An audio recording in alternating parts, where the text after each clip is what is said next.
नमस्कार सर्वांना, माझ्या चॅनलमध्ये तुमचं खूप खूप मनापासून स्वागत आहे। इथे आपण बनवणार आहोत खुरासण्याची चटणी। तवा ठेवलेला आहे, थोडंसं तेल टाकून घ्यायचं आहे। भाजीसाठी चटणी तयार करायची आहे।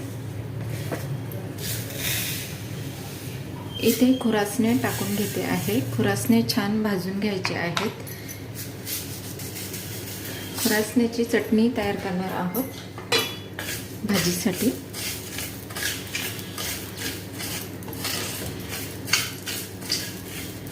असे टाकून घेते, तेल जास्त झालं।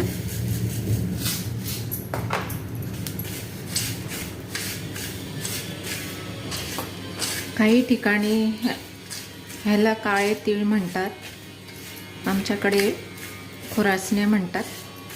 खुरासण्याची चटणी शेवग्याच्या शेंगांमध्ये उकडून शेवग्याच्या शेंगा पण करू शकतो।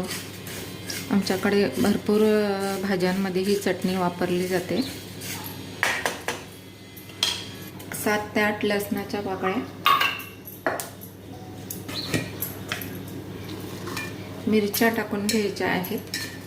इथे आपण खुरासण्याची चटणी तयार करत आहोत।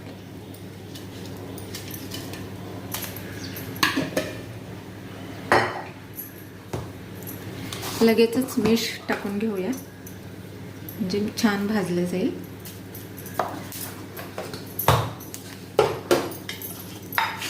छान तडतडलं की त्याची चटणी तयार करणार आहोत।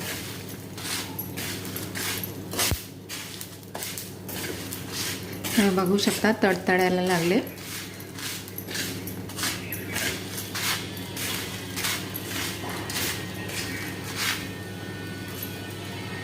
इथे छान खुरासणे तडतडायला लागले, बघू शकता आवाज येतो आहे। मिरच्या सुद्धा भाजल्या आहेत, तर आपण हे साहित्य थोडं थंड होऊन द्यायचं आहे आणि मिक्सरला याचं बारीक चटणी करून घ्यायची आहे। गॅस बंद करते। इथे तव्यावरचे खुरासणे छान थंड झालेले आहेत, तर मिक्सरच्या भांड्यामध्ये आपण काढून घ्यायचं आहे। चटणी तयार करायची आहे, ते सर्व साहित्य मी काढून घेते।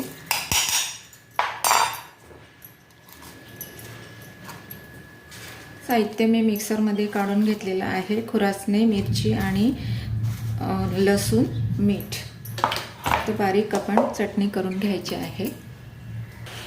इथे छान खुरासण्याची चटणी तयार झाली आहे, बघू शकता। खूप सुंदर छान असं वास येतो आहे आणि ही हेल्दी सुद्धा आहे। खुरासण्याची चटणी जसे सूर्यफुलाचं बी असतं त्याचप्रमाणे हे छोटं बी असतं आणि याची चटणी अतिउत्तम, अगदी भाज्यांना भरपूर भाज्या ह्याच्यात करू शकतो। बघू शकता जाडसर अशी चटणी आणि छान असा लसणाचा वास येतो आहे, तर आपण भाजीमध्ये वापरणार आहोत।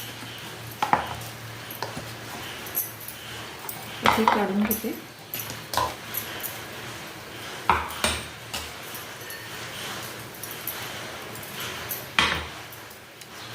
अगदी छान खुरासण्याची चटणी तयार झालेली आहे, बघू शकता।